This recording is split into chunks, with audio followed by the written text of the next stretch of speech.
హైదరాబాద్ స్థానిక సంస్థల ఎమ్మెల్సీ ఎన్నికలకు పోలింగ్ కొనసాగుతోంది. 22 ఏళ్ల తర్వాత హైదరాబాద్ స్థానిక సంస్థ ఎన్నికలకు పోలింగ్ జరుగుతోంది.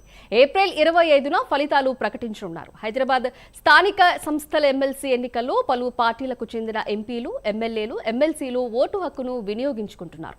జీహెచ్ఎంసీ కార్యాలయంలో కేంద్ర మంత్రి కిషన్ రెడ్డి, ఎంపీలు లక్ష్మణ్, కొండా విశ్వేశ్వరరెడ్డి, ఈటల రాజేందర్, అలాగే ఎంపీ అసదుద్దీన్ ఓవైసీ ఓటు హక్కును వినియోగించుకోనున్నారు.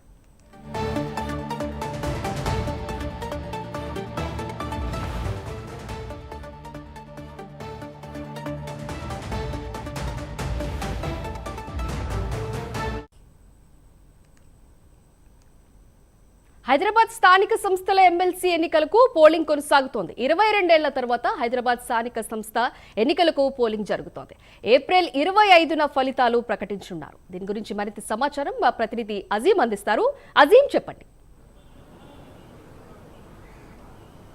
హైదరాబాద్ జిల్లాకు సంబంధించిన స్థానిక సంస్థల ఎమ్మెల్సీ ఎన్నికలు ఏదైతే జిహెచ్ఎంసీ కార్యాలయంలో ఇప్పటికే కొనసాగుతున్నాయి. ఉదయం 8 గంటల నుంచి సాయంత్రం 4 గంటల వరకు కూడా ఏదైతే కొనసాగుతుంది. 22 ఏళ్ల తర్వాత ఏదైతే మొదటిసారి హైదరాబాద్ స్థానిక సంస్థల ఎమ్మెల్సీ ఎన్నికలు ఏదైతే కొనసాగుతున్నాయో అయితే మనం చూసినట్టయితే ఉదయం నుంచి కూడా ఏదైతే అటు బీజేపీకి సంబంధించినటువంటి ఎక్స్ అఫీషియో మెంబర్స్గా ఉన్నటువంటి కేంద్ర మంత్రి కిషన్ రెడ్డి, అలాగే లక్ష్మణ్, అలాగే స్థానికంగా ఉన్నటువంటి ఎమ్మెల్యే రాజా సింగ్ అందరూ కూడా ఏదైతే ఓటకు వినియోగించుకున్నారు. అలాగే కాంగ్రెస్ పార్టీకి సంబంధించినటువంటి నేతలు అందరూ కూడా ఏదైతే ఎక్స్ అఫీషియోలు కూడా ఇప్పటికే ఓటకు వినియోగించుకున్నారు. అయితే బీఆర్ఎస్ పార్టీకి సంబంధించినటువంటి కేటీఆర్, వర్కింగ్ ప్రెసిడెంట్ అయినటువంటి కేటీఆర్ ఇప్పటికే విప్ జారీ చేశారు. ఎవరు కూడా ఈ ఎన్నికల్లో పాల్గొనవద్దని చెప్పి కూడా విప్ జారీ చేశారు. అయితే ప్రస్తుతం ఏదైతే మొత్తానికి సంబంధించి మనం చూసినట్టయితే ఓవరాల్గా 85 మందికి సంబంధించి ఏదైతే ఎన్నికల్లో ఇప్పటికే ఏదైతే ఓటింగ్ కూడా నిర్వహించారని మనం చెప్పుకోవచ్చు. ఎందుకంటే బీఆర్ఎస్ సంబంధించినటువంటి 24 మంది సభ్యులు ఎక్స్ అఫీషియో మెంబర్స్ కావచ్చు, అలాగే ఏదైతే కాంగ్రెస్ వాళ్ళకి సంబంధించిన కార్పొరేటర్లు కావచ్చు 15 మంది కార్పొరేటర్లు, అలాగే మొత్తం 9 మంది ఏదైతే ఎమ్మెల్యేలు ఎక్స్ అఫీషియో మెంబర్స్ ఉన్నారు వాళ్ళందరూ కూడా ఏదైతే ఓటింగ్కి దూరంగా ఉండాలని చెప్పి కూడా విప్ జారీ చేశారు. దీనిపై బీజేపీ నేతలు ఏదైతే మండిపడ్డారో, ఏదైతే ప్రజాస్వామ్యంలో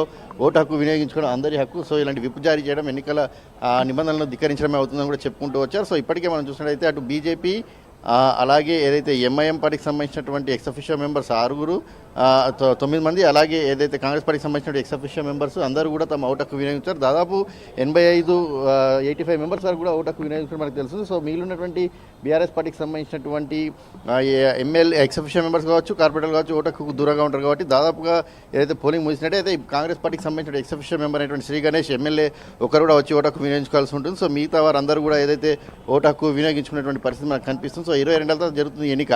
కేవలం ఇటు బీజేపీ అలాగే ఎంఐఎం పార్టీకి సంబంధించిన ఇద్దరు అభ్యర్థుల మధ్య ఏదైతే పోటీ నెలకొంది. అయితే కాంగ్రెస్ పార్టీ ఎన్నికలకు దూరంగా ఉంది, బీఆర్ఎస్ పార్టీ కూడా ఎన్నికలకు దూరంగా ఉంది. కాంగ్రెస్ పార్టీ అయితే దాదాపుగా ఎంఐఎం పార్టీకి మద్దతు ఇచ్చినట్టే మనం చెప్పుకోవాలి. ఎందుకంటే స్థానిక సంస్థల ఎన్నికల్లో మద్దతు ఇస్తామని చెప్పి ఇప్పటికే చెప్పింది. సో ఈ నేపథ్యంలోనే ఏదైతే అభ్యర్థిని పెట్టకుండా దూరంగా కూడా ఉంది. ఎంఐఎం పార్టీ కూడా ఏదైతే కాంగ్రెస్ పార్టీకి సంబంధించిన మద్దతు కూడా కోరడం జరిగింది. సో ఈ నేపథ్యంలో బీజేపీ ఏదైతే రాజకీయ ఎత్తుగడే వేసిందని చెప్పుకోవాలి. ఎందుకంటే కాంగ్రెస్ పార్టీకి ఉన్నటువంటి సభ్యుల సంఖ్య కేవలం 14 మందే. సో ఈ 14 మందికి మించి ఎంఐఎంకి ఉన్నటువంటి సంఖ్య 50. సో ఎక్కువ వచ్చిందంటే కాంగ్రెస్ పార్టీ ఎంఐఎం రెండు ఒకటే అని చెప్పి చెప్పడానికి రాజకీయ ఎత్తుగడలో భాగంగానే ఏదైతే బీజేపీ తన అభ్యర్థిని కూడా బరిలో నిలిపిందని చెప్పుకోవాలి. సో ఈ రోజు 8 గంటల నుంచి సాయంత్రం 4 గంటల వరకు కూడా ఓటింగ్ కొనసాగుతుంది. దీనికి సంబంధించినటువంటి ప్రక్రియ కూడా మొత్తం కూడా ఏదైతే ఈసీ ఇప్పటికే పూర్తి చేసింది. కట్టుదిట్టిన భద్రతా ఏర్పాటు కూడా చేసింది.